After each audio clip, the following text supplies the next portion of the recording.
Hello, everybody, and welcome back to the Ketogenic Fasting Project. I'm doing another book review today. Today, I'm talking about a book called The Carnivores Manifesto by Patrick Martins. So, this book obviously caught my eye because it's about meat, and I checked out the audiobook on Audible, and it's really well read. It's actually read by Mike Edison, I believe. And I think he also contributed to the book, and he does a really good job. So um, don't be afraid to get every book that's read by an author, because I think the main author was Patrick Martins, anyways.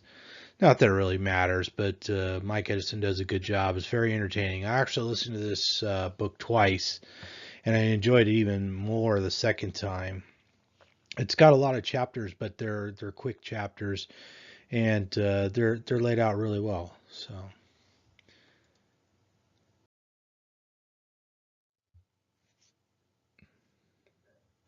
the book isn't necessarily about a carnivore diet per se, but the author does present the idea that we really evolved to eat meat, and this is really about quality.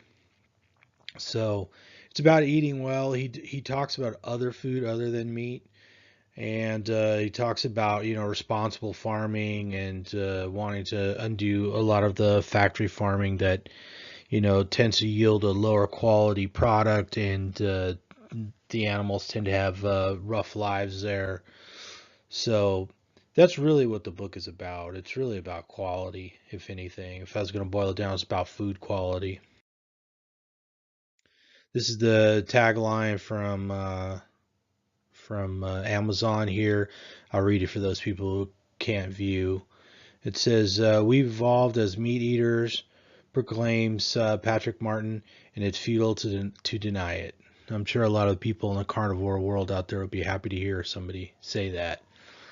But given the destructive forces of the fast food industry and factory farming, we need to make smart, informed choices about the food we eat and where it comes from.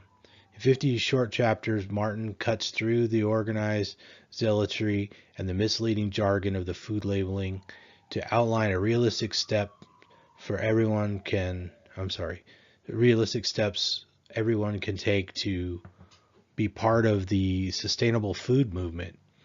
With wit and insight and no small amount of provocation, the Carnivores Manifesto is both a revolutionary call to arms and a rocking good read that will inspire, engage, challenge anyone interested in the way we eat today.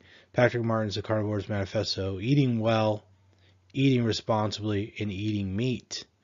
So, anyways, that's the tagline that's on Amazon. So, I thought that was a really good summation. I don't always put those in, but it is a witty book, and it's well done, especially the audiobook. They put a lot of little extra into the audiobook. It's not just somebody reading it. So, but like I pointed out, it's not the eat me, drink water way of eating, but it definitely lends itself to it heavily.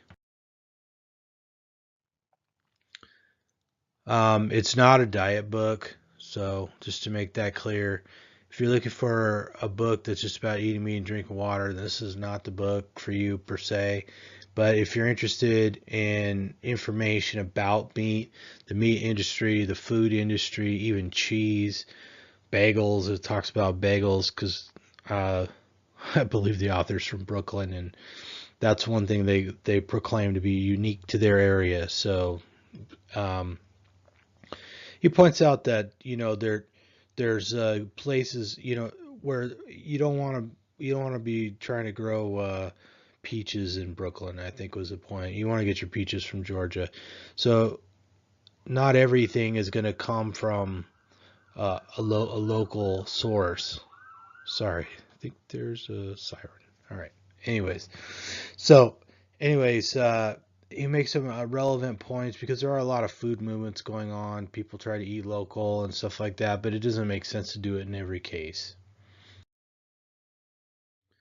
It is pretty much an anti-factory farming book. It talks about some of the horrors like turkeys getting their toes cut off and tops of their beaks cut off, and they basically have to drink corn slurry because they're not able to walk around and hunt for food, or seek food like they normally do. They don't get the varied diet, and they've been bred into some sort of, I believe they're called um, wide-breasted whites or something like that. There's giant turkeys, these giant meat turkeys that have bad immune systems and can barely support their own weight and probably wouldn't live much past slaughter anyways. In fact, I think he points out that the people that handle the turkeys have to wear protection so that they don't give germs to the turkeys because their immune system is so bad.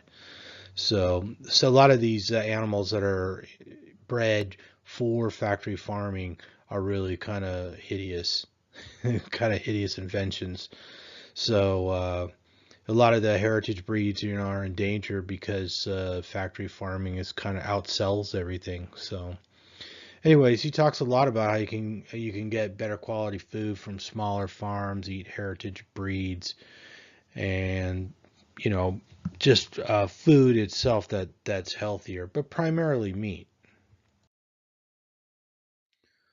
He does talk a little bit about beer and produce. Sorry, beer and produce. He addresses the local eating movements, and he talks about bagels from New York and even California strawberries. Well, so I'm from California, so I appreciated a nod that there was something out here worth eating.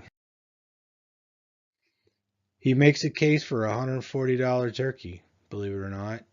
He breaks it down, talks about, what a comparable meal like you might order at McDonald's versus one in a restaurant where you might eat one of these $140 turkeys with sides, and it might cost you $8, whereas at McDonald's you might spend $6. So he makes a strong argument for spending a little extra for high quality food if it's available. I mean, not everybody has that option all the time, but it's certainly something we can move in the direction of.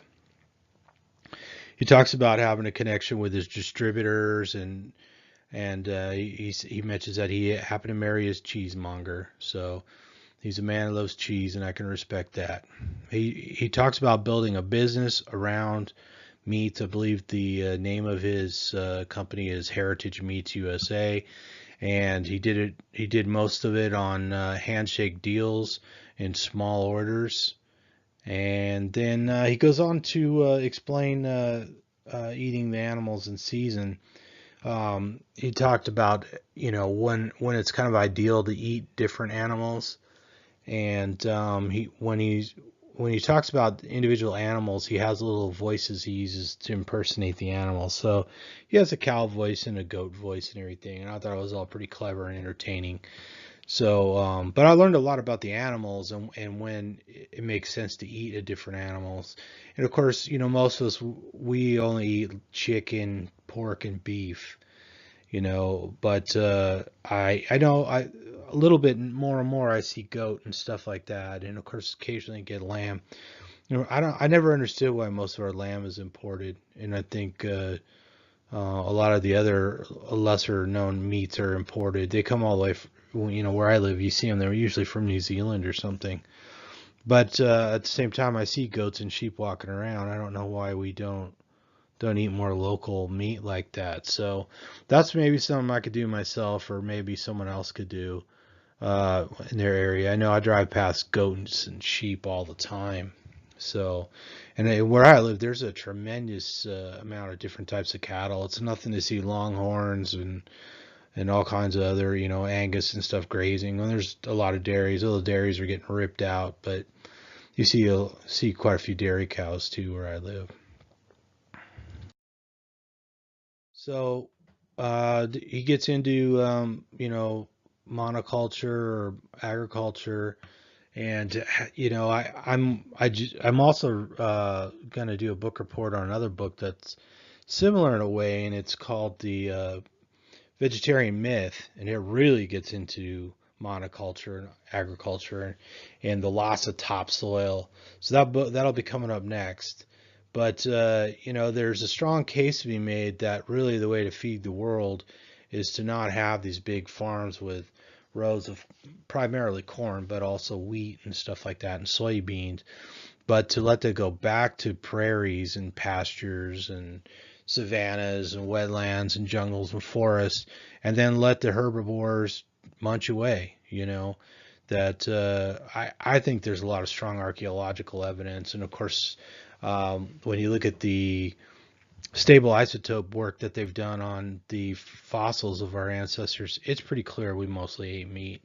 So as much as this book doesn't really push that angle too much, obviously it seems like it's well within the context of the carnivore movement and the idea that eating quality meat is probably the healthiest food we can eat, and getting away from monoculture or something where you grow the same crop over and over again like corn, you can really only do with modern fertilizers, and all those modern fertilizers are mostly just made from petroleum. So eventually that just gets more and more expensive and more wasteful, and you just lose more and more topsoil. If you go back to a more natural sort of environment, then you can build that topsoil back up, and you could shift things back to people eating primarily meat. So anyway, sounds good to me. So I enjoyed the book. Um,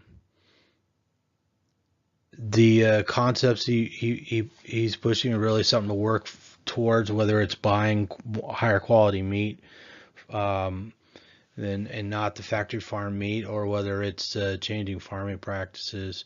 So anyways, it's a good book. I hope other people read it. I hope this video is useful to other people who are considering it or considering the carnivore diet. I know, just real quick on that, this is, I call this a ketogenic fasting project, but I moved to a carnivore diet. I started in December 2017, and it's had a, a very positive impact on my health. So I suggest people consider it. There should be more and more literature coming out on it.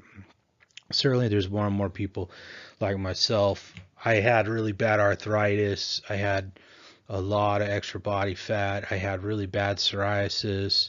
I had really bad anxiety and a number of other problems. And when I got on the ketogenic diet and then eventually the carnivore diet, these things really started to resolve. The only thing I really haven't fully resolved is the psoriasis isn't completely gone, but I think we're turning the corner, and I'm waiting. I guess it could take your skin a little while to heal up, so we'll see.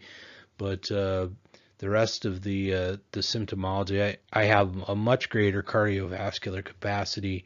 I'm checking my cholesterol regularly, and I'm planning on going and getting a heart scan and all that stuff, and start looking to see if I have any atherosclerosis or anything like that. But anyways, thanks again. Please subscribe. Please give the video a like. Please watch my other videos. I don't make any money at this. I just do this to help move the information along. So thanks again.